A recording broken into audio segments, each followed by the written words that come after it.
Samir Al-Taqi is the director of the Orient Centre for Political Studies and joins me now from Dubai.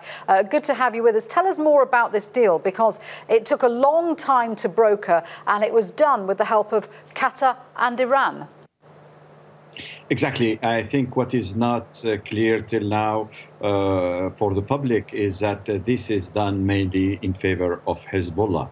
Hezbollah wants to secure the line to go to reach Lebanon through the Syrian border, through Zabadani and through Sarghaya, this area. And they want this area clean from anybody so that they continue to smuggle their arms from Mazza airport to Zabadani. That's why, for the first time, Hezbollah was ready to negotiate with those whom he described as terrorists, like people related to Al-Nusra, etc. For this deal. They consider the deal is vital to the continuous supply of Lebanon, of Hezbollah in Lebanon.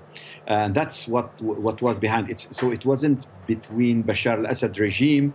It was rather between Hezbollah from one side, Iran from one side, and from the other side, the AQ, the Al-Nusra people.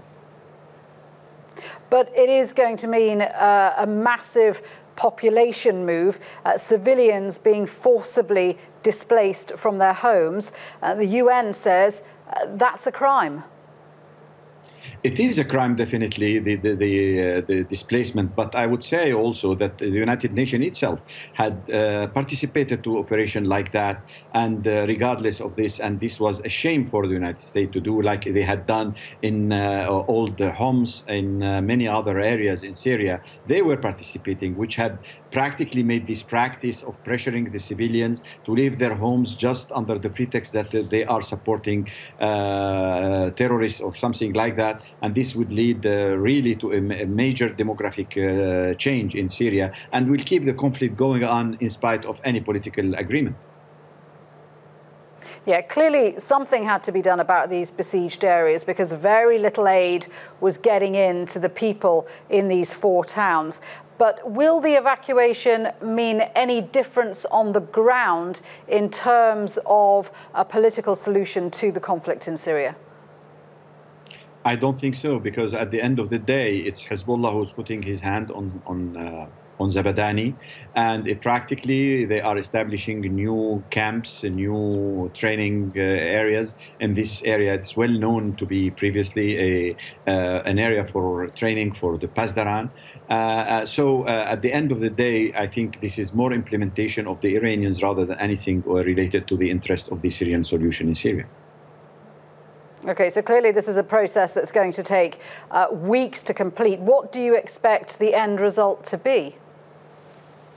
I'm still suspicious, because actually the situation on the ground is changing. The political background of what's going on in Syria is changing. Now we have movements in the south of the opposition. The situation in Daraa is changing. So there is a moving sand, let's say, and it's very hard for me to predict that this operation will continue smoothly.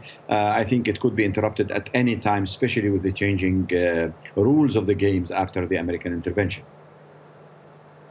Samir, thank you very much indeed for your thoughts there. Samir Al-Taqi speaking to us live from Dubai there.